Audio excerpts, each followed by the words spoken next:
This is lesson 8.4, talking about applications of linear systems, and your objective is to solve real-world application problems. Solve real-world application problems using systems of equations. Okay, now these are going to be a little tricky, so we're going to give you a few examples of these, and you'll have a worksheet over it. Okay, so let's go ahead and get started. A store sold 28 pairs of cross-trainer shoes for a total of $2,220. Style A sold for $70 per pair, and Style B sold for $90 per pair. How many of each style were sold? Okay, so the first thing we want to do is assign variables to each one of our different things we have. So we got two different kinds of styles. Okay, so this should be pretty easy. We're going to make the variable A, Style A, and then B is going to be Style B. Okay, now we're going to use systems to solve these, so we know we need two different equations for this. Well, we know that the store sold 28 pairs of shoes.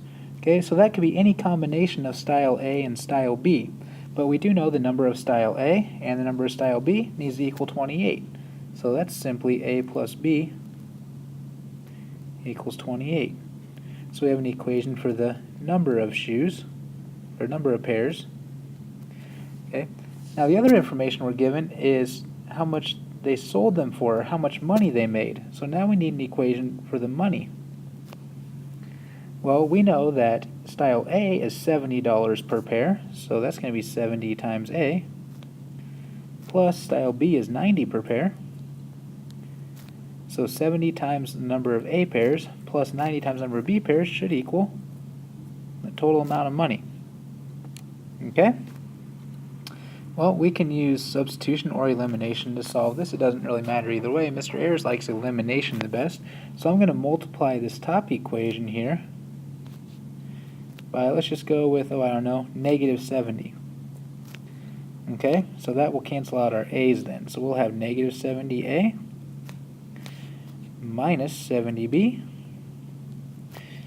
equals, and 28 times 70 is negative 1,960, because we're multiplying by negative 70. Again, the 70's cancel. 90 minus 70 gives us 20B's equals, and 2220 minus 1960 gives us 260. Okay? Then we're just going to divide by 20 on each side to solve for how many B pairs we have. Okay, so that cancels. We're going to get B equals, and the zeros cancel out. 26 divided by 2 is 13. Okay, so we're going to have 13 B pairs. So 13 pairs of Style B. And it's going to be easiest to plug that back into the top equation. Okay, so we know that A plus B has to equal 28, so that means there's going to have to be 15 of Style A.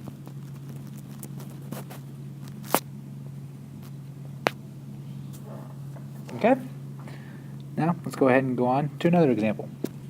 Okay, example 2 says a metal alloy is 25% copper, and another metal alloy is 50% copper. How much of each alloy should be used to make 1,000 grams of metal alloy that is 45% copper? Okay, so we know that we have two different kinds of alloys, and we know what their total weight is, 1,000 grams. Okay, so we know there's a total weight, and we also know that one alloy is some percent copper, and another alloy is some percent copper, and our total weight is going to be 45% copper. So we're going to make an equation just for the amount of copper that we have as well.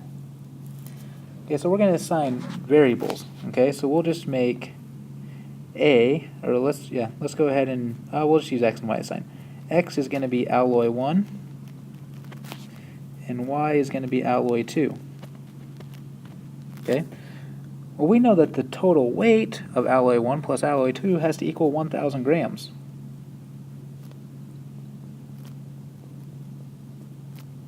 Okay. Now we also know that alloy 1 is 25% copper, so that's going to be like 0.25 times X, plus alloy 2 is 50% copper, so that's 0.5 or 0.50 Y, then we know that our new alloy is going to be 45% copper. Okay, so that means that 45% of this weight has to be copper. So that's going to be 450 grams, because that's 45% of 1,000. Okay, so again, we got an equation for the total weight and an equation for how much of that total weight is copper. Now we're just going to go ahead and solve this as a system. So again, Mr. Ayers wants to use elimination on this, so the easiest thing to multiply is going to be this equation. I'm going to go ahead and multiply it by a -2. Okay, reason for that is because -2 times 0.5 will give me -1 y's, which will cancel this out. So my top equation stays the same. My bottom equation, when I multiply by -2, 0.25 times -2 is -0.5x. -2 times -0.5 is -1y. And 450 times -2 is -900. Well, x minus 1/2 x, that's 0.5x. Positive y and negative y cancel. And 1,000 minus 900 is 100. So now I'm going to go ahead and divide by 0.5 or multiply by 2. That would do the same thing. Okay, so I'm going to multiply by 2 on each side. Because 0.5 times 2 cancels, gives me 1x. And 100 times 2 is 200. Okay, so we're going to have 200 grams of the alloy that's 25% copper. Okay, so I'm going to put 200 grams of 25%. Okay, well, if I have 200 grams of 25% and 200 plus my y should equal 1,000, that means I'm going to need 800 grams of 50%.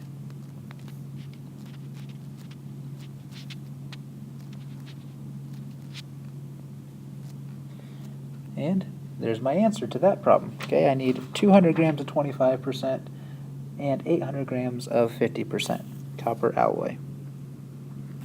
And we'll go on to one last example.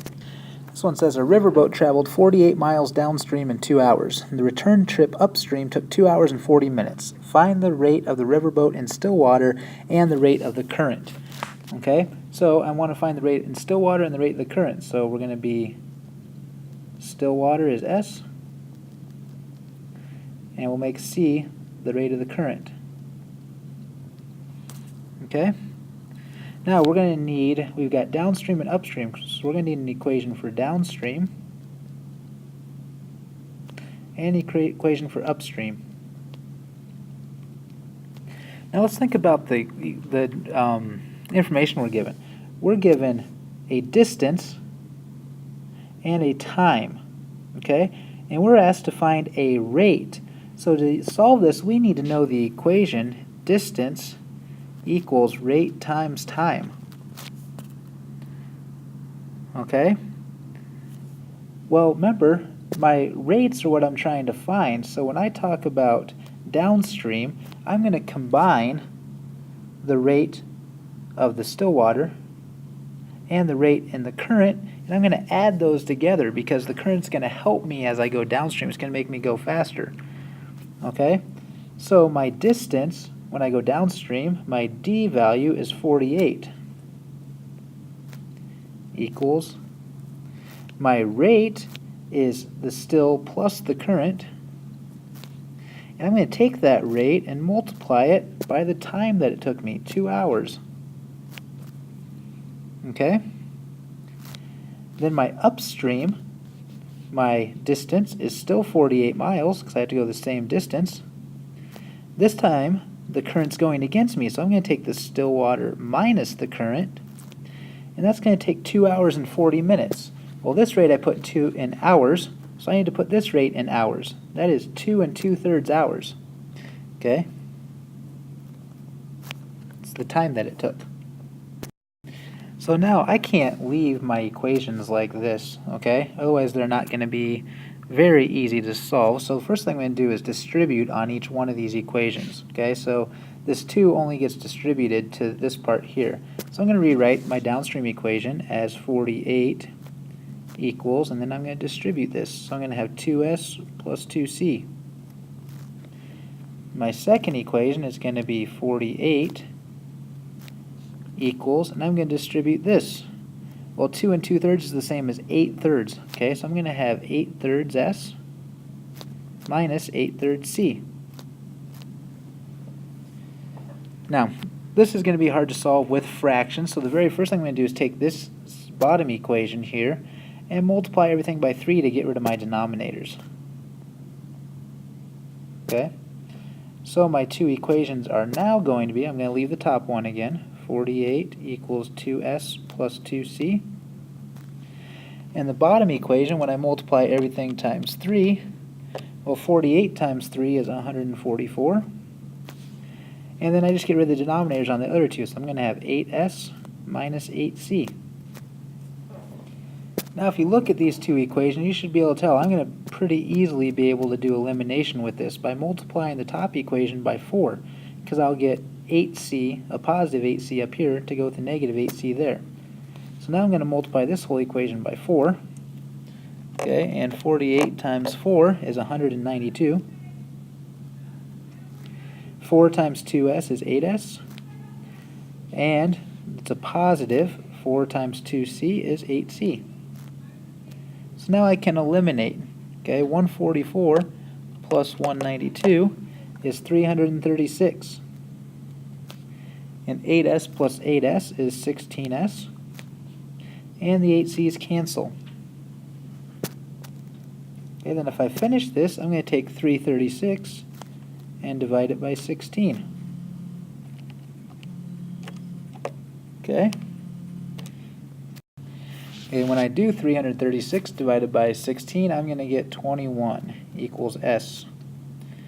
Okay, so the rate in still water is going to be 21, and that's going to be in miles per hour because that was our rate. Okay, so the still water is 21 miles per hour. Okay, and I'm going to put MI for miles. Then we need to figure out what the rate of the current is. Well, the easiest formula to plug it into is probably going to be this one right here. Okay, so I'm going to say 48 is equal to 2 times my S, which was 21, plus 2 times my, plus 2 times my current. Well, 2 times 21 is 42.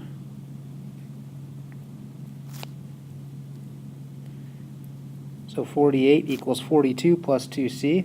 If I subtract 42 from both sides, I'm going to get 6 equals 2c, so my c equals 3. Okay, so the speed of the current is 3 miles per hour. Alright, and that's all I got for you on these word problems. Okay, they will be kind of tricky, but I think you guys can use your good problem solving skills to get through them. So good luck on your homework.